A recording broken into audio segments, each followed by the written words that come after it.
Fish ফিঙ্গারটা তো খুব একটা মানে কমন রেসিপি, তা সেটা একটু তাও আপনাদের সঙ্গে আমি কি করে করি এটা একটু শেয়ার করব। তা ফিশ ফিঙ্গারের মতো করে একটু ফিলেগুলো সরু সরু করে কাটিয়ে এনেছিলাম, আর পেঁয়াজ রসুন আদা বাটা আর ধনে পাতা আর পুদিনা পাতা মানে পেস্ট আর ডিম আর ব্রেড ক্রাম্বস, এগুলো দিয়েই এটা বানাবো। তাই এর জন্য পেঁয়াজ রসুন আদা বাটা, ধনে পাতা আর পুদিনা পাতাটা একসঙ্গে আমি একটু পেস্ট করে নেব।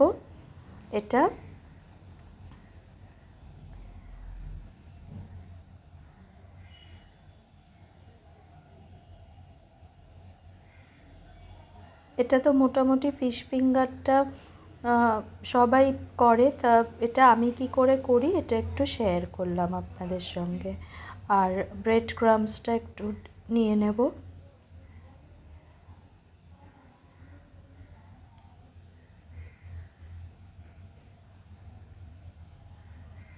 এবারে এগুলোকে একটু পেঁয়াজ রসুন আদা বাটা, একটু নুন, একটু ওই পুদিনা পাতা আর ধনে পাতার পেস্ট আর ময়দা দিয়ে মেখে কিছুক্ষণ একটু মেখে রেখে দিলে একটু ভালো হয়, মশলার স্বাদটা একটু ভালো করে মানে ঢুকবে মাছগুলোর মধ্যে।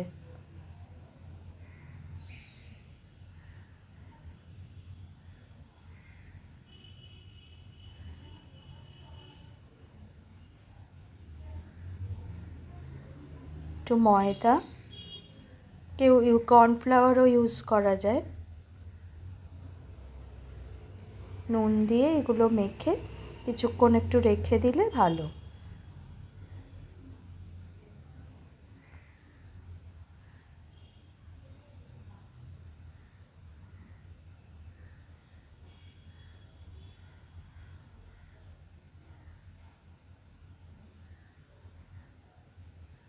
এবারে এই একটু একটু ডিম গুলে একটা ব্যাটার বানিয়ে ব্রেড ক্রাম্বসে ডাবল কোটিং করে এটাকে ভেজে নেওয়া, এইটুকুই আর কি।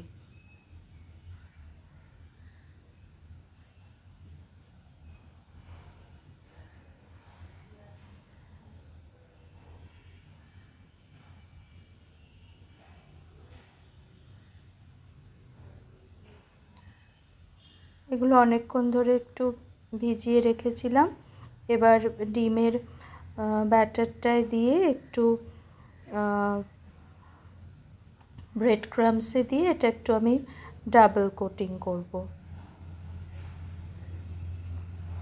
তাহলে কি এটা একটু ক্রিস্পি হয় বেশি।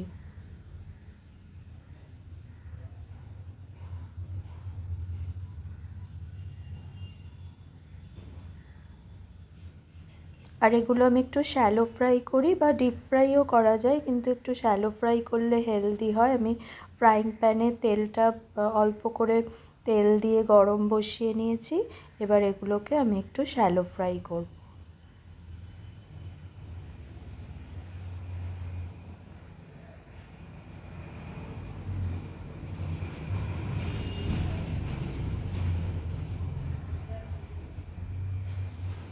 একটু আস্তে মানে লো ফ্লেমে আস্তে আস্তে করে করব, তাহলে ভালো করে জিনিসটা কুক হবে। আর ডিপ ফ্রাই করলে তো যেরকম আপনারা যদি ডিপ ফ্রাই খান তাহলে এমনি বসিয়ে দিতে পারেন, আর শ্যালো ফ্রাই করলে একটু আস্তে আস্তে করে করতে হবে। এবারে হয়ে এসছে, অনেকক্ষণ ধরে আমি এটা করেছি, মানে একটু টাইম দিয়ে করতে হবে শ্যালো ফ্রাই করলে।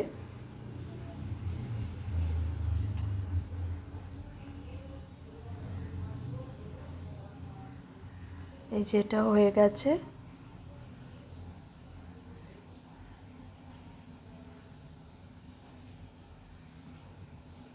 ভেতরটা দেখুন, এটা বাইরেটা ক্রিস্পি আছে আর ভেতরটা এরকম। এটা আপনারা একটু ট্রাই করে দেখবেন।